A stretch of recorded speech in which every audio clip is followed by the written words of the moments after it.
मेरा सभी भारतवासियों के लिए सादर नमस्कार। आज मैं आप सभी के समक्ष जून 21 तारीख 2020 को जो ब्रह्मांड में सूर्य ग्रहण लग रहा है उसके संदर्भ में उपस्थित हुआ हूँ। सूर्याद भवन्ति भूतानि सूर्येण पालितानि तु सूर्ये लयं प्राप्नुवन्ति या सूर्यासो अमेव च। जो भी ब्रह्मांड में हो रहा है, घट रहा है, वो सूर्य के द्वारा ही सारी घटनाएं हो रही है। वही पालन करता है, वही संहार करता है।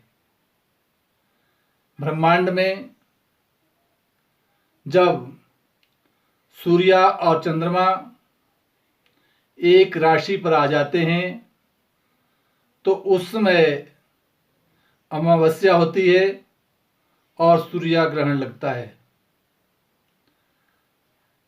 दोनों ग्रह एक ही राशि पर होने के कारण जब चंद्रमा सूर्य से आगे 12-12 डिग्री आगे आगे बढ़ता जाएगा तो क्रमशः प्रतिपदा, द्वितीया, तृतीया तिथि होती जाती है।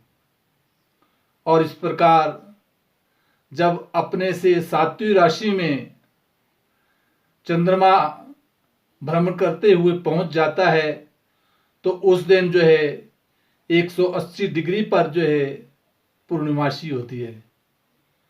यही कारण है कि पूर्णिमासी के दिन चंद्र ग्रहण लगता है और अमावस्या के दिन सूर्य ग्रहण लगता है।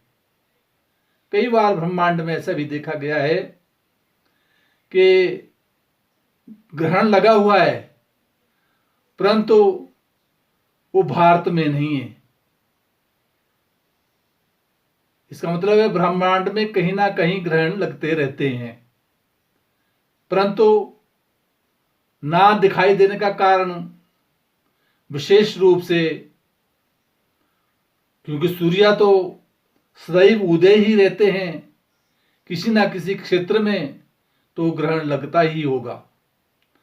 इस 21 जून को जो ग्रहण लग रहा है वह नक्षत्रों की अगर हम बात करें तो वह मृगशिरा और आर्द्रा नक्षत्र पर लग रहा है और उनसे जो 14वें नक्षत्र होते हैं उन पर भी, इन नक्षत्रों पर भी वैसे ही प्रभाव ग्रहण का देखा गया है जो ज्येष्ठा और मूला और साथ जो है पूर्वा षाढ़ा को भी ये ग्रस्त करेंगे। तो मिथुन राशि पर लगने के कारण मिथुन राशि वाले जातकों के लिए और साथ जो है उसके से सप्तम जो राशि है धनु राशि, उन दोनों राशियों के लिए विशेष प्रकार से एक ग्रहण जो है बिल्कुल इसमें संभलने की आवश्यकता है। उन जातकों के लिए दान इत्यादि करना चाहिए, शतरंजे का दान करना चाहिए और कहीं पवित्र नदियों में, तालाब में स्नान इत्यादि करना चाहिए और साथ जो है शतरंजे का दान करना चाहिए। इस स्थिति में अगर हम देखें तो राशियों का प्रभाव उस दिन इस ग्रहण का किन किन राशियों के लिए विशेष हानिकारक होगा, उन्हें क्या उपाय करने चाहिए, इस संदर्भ में मैं संक्षेप में आपको बतलाने जा रहा हूं। यद्यपि ये 21 जून का जो ग्रहण है ये कंकण ग्रहण है जो प्रातः 9:15 से प्रारंभ हो जाएगा। और जो कंकण का मतलब है कंकण की तरह दिखना, कड़े की तरह दिखना, क्योंकि सूर्य के मंडल के आगे चंद्रमा आने के कारण जब वो मध्य में चंद्रमा आ जाएगा तो सूर्य के चारों ओर जो सूर्य का भाग ढकेगा नहीं, वो कंकण के रूप में भूमंडल पर दिखाई देगा। उसका प्रभाव उसमें किसी भी व्यक्ति के लिए नंगी आंखों से सूर्य भगवान को नहीं देखना चाहिए, क्योंकि ज्योति आंखों की ज्योति के लिए विशेष प्रभाव इसका पड़ सकता है। तो 9:15 पर जो है ग्रहण प्रारंभ होगा और कंकण ग्रहण जो है 10:17 से शुरू होगा और जो परम ग्रास हो जाएगा, जो कंकण के रूप में पूरा दिखाई देगा, वो 12:10 पर होगा। और कंकण की जो समाप्ति है वो 2:02 पर होगी और उसके उपरांत पूर्ण जो ग्रहण समाप्त हो जाएगा वो 3:04 पर होगा। तो इस प्रकार से ग्रहण का प्रभाव और इसका काल किस किस समय पर लगेगा, उस समय लोगों के लिए सतनज्जे का दान, नदियों में, पवित्र नदियों में स्नान करना, जोहड़ों में स्नान करना, ये इसका विशेष एक महत्व है। और साथ जो है जो मिथुन राशि पर लग रहा है, मृगशिरा नक्षत्र पर लग रहा है, आर्द्रा नक्षत्र पर लग रहा है, तो उस दिन जो है इन संबंधी वस्तुओं का दान करना हितकर माना गया है। विशेष करके जो है मूंग की दाल, हरे वस्त्रों का दान करना श्रेष्ठकर होगा। गाय के लिए चारा देना श्रेष्ठकर होगा। इस स्थिति में जो मेष लग्न का जो जातक होगा उसका इस ग्रहण का जो फल है वो, क्योंकि ग्रहण मिथुन राशि पर है, इसलिए उसको प्राय ये ग्रहण लाभदायक सिद्ध होगा। और परंतु भ्रातृ भाव में कोई मनमुटाव होने की संभावना बन सकती है। वृष राशि वालों के लिए गले में, आंखों में, मुंह में और धन संबंधी आर्थिक हानि से बचना होगा।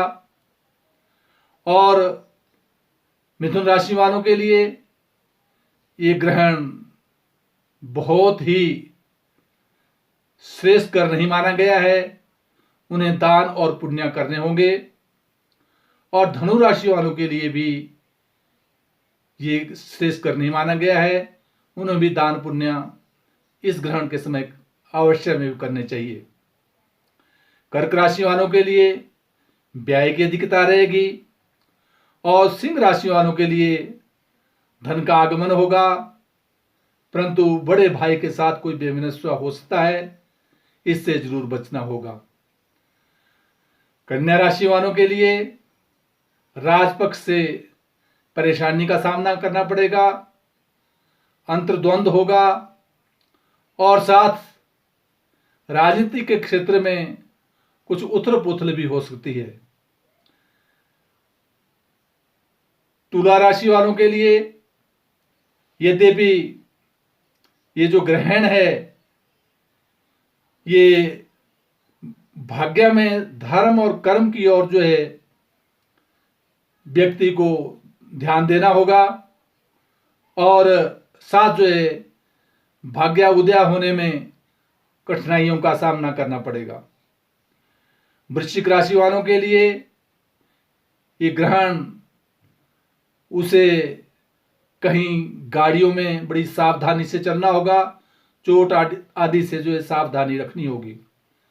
धनु राशि वालों के लिए तो ये ग्रहण, क्योंकि पूर्ण सप्तम दृष्टि से सूर्य धनु राशि को देख रहा है, इसलिए पति पत्नी के संदर्भ में शारीरिक स्वास्थ्य का एक दूसरे को विशेष ध्यान रखना होगा।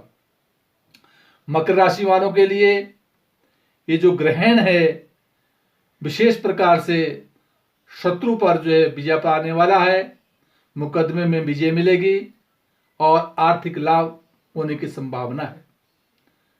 और जो कुंभ राशि वाले हैं उनके लिए यह ग्रहण बच्चों संबंधी इस परेशानी को पैदा करता है और मानसिक विकार से उन्हें विशेष ध्यान रखना होगा, मन को एकाग्रचित्त बना के रखना होगा।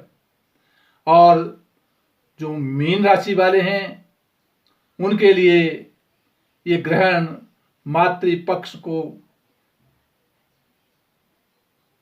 थोड़ा उलझने पैदा करता है और साथ जो है भूमि, मकान, जमीन, जायदाद के संदर्भ में जो है परेशानियों को पैदा करता है। आप सभी जानते हैं कि आजकल पूरे विश्व में कोरोना एक भयंकर महामारी आई हुई है,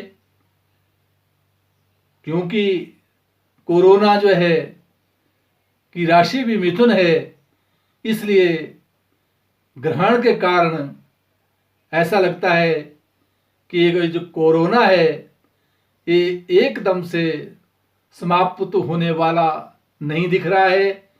कहीं हो सकता है अभी आगे अपने पांव और पसारे। लोगों के लिए विशेष रूप से जो बताए गए नियम हैं उनका पालन करना है और उन नियमों को पालन करने के उपरांत ही हम इस महामारी फैली हुई पूरे विश्व में, इससे हम बच सकते हैं। यही मेरा कहना था। जय हिमाचल, जय भारत।